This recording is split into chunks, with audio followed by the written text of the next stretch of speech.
ಹೊಸ ಗಾಡಿ ಏನೋ ಬಂತು, ಆದರೆ ಪಿ ಪಿ ಎಫ್ ಮಾಡಬೇಕು. ಸೊ ಅಲ್ಲೆಲ್ಲ ಕೇಳಿದ್ರೆ ಕಾಸ್ಟ್ಲಿ ಹೇಳಿದ್ರು. ಸೊ ಅದಕ್ಕೋಸ್ಕರ ನಾವೇ ತೊಗೊಂಬಂದು ಮಾಡ್ತಾಯಿದ್ದೀವಿ. 4 ಫೀಟ್ ತೊಗೊಂಬಂದಿದ್ದೀವಿ ಪಿ ಪಿ ಎಫು. ಎಷ್ಟು ಉದ್ದ ಐತೆ ಅಂತ ನೋಡಿ ಚೆಕ್ ಮಾಡ್ಬಿಡೋಣ.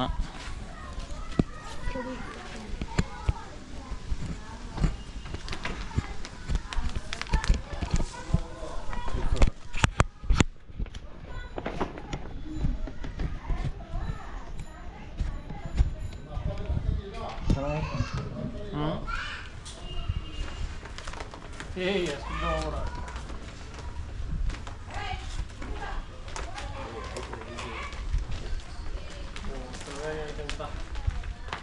8 ಫೀಟ್ ಕೊಟ್ಟಿಲ್ಲ.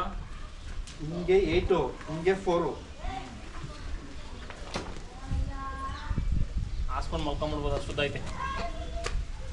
ಸರಿ, ಆ ಕಡೆಯಿಂದ ಸಿಕ್ಕೊಂಡು ನನಗೆ ನಂಗೆ ಸುತ್ತಾಕ್ ಬರಲ್ಲ. ನಾನು ಹೇಳಿದೆ ಬಿಟ್ಬೇಡ ಅಂತ. ಸುತ್ತು ಅಂದ್ರೆ ಸುತ್ತಾಕ್ ಬರಲ್ಲ ಅಂತ. ಏನು ದೊಡ್ಡ ವಿಧಾನ, ಸುತ್ತಾಕ್ ಬರಲ್ಲ ಅಂತ. ನೀನು ಕೆಕೆ ಅನ್ನಂಗಿದ್ರೆ ಇಟ್ಬಿಟ್ಟು ಹೋಗ್ಬಿಡು ಆ ಕಡೆ. ಅಲ್ಲಿ ಎಡಿಟ್ ಮಾಡೋಕ್ಕಾಗಲ್ಲ ಆಮೇಲೆ. ಸುಮ್ಮನೆ ಸೈಲೆಂಟಾಗಿ ಕೆಕೆ ಅಂದರೆ ಹೋಗ್ಬಿಡು.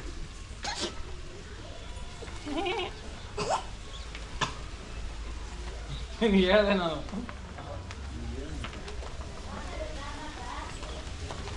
ಅವ್ನು ಹೆಂಗೋ ಸುತ್ತದ್ನಲ್ಲ ನೀಟಾಗಿ ನಿಲ್ಸ್ಕೊಂಡೆ. ಮಲಗಿ ಹಿಂಗೆ ಸುತ್ತದ, ಮಲಗಿ ಗಾಳಿ ಬರ್ತಾಯಿತ್ತು, ಡಿಸ್ಟರ್ಬ್ ಮಾಡ್ತಾಯಿತ್ತು.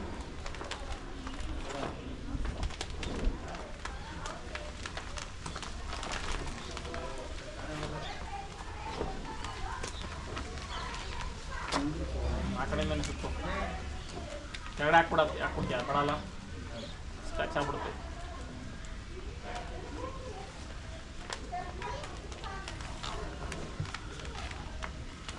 ಈ ಬಾಧೆ ಬೇಕಾಯ್ತಾ?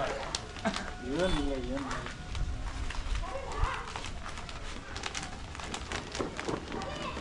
ಇವಾಗ ಬಂದೆ ರೋಡ್ಗೆ. ಒಂದು ತಗೊಂಡೋ ಬಂದಿಲ್ಲ. ಬಂದಿಲ್ಲ.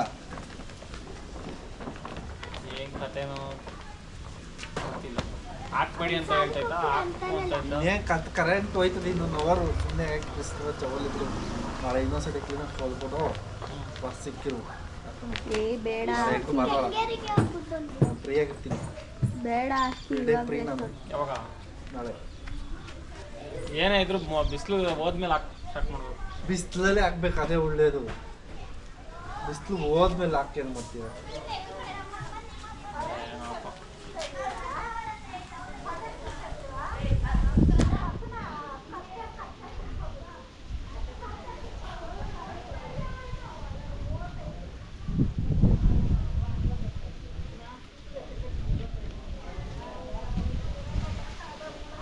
ಎತ್ತಿಡೋಗು ಅಷ್ಟೇ, ಎಲ್ಲ ಎತ್ತಿಕ್ಬೇಕಾ?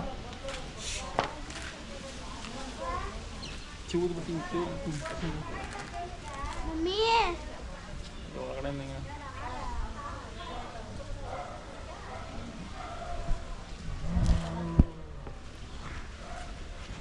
ನಿಮ್ಗೆ ಐಡಿಯಾ ಐತೆ ಹೆಂಗೆ ಕಟ್ ಮಾಡ್ಬೇಕು ಏನು ಅಂತ? ಈಗ ಕರೆಂಟ್ ಬಂದರೆ ಐಡಿಯಾ ಎಲ್ಲ ಬರ್ತದೆ.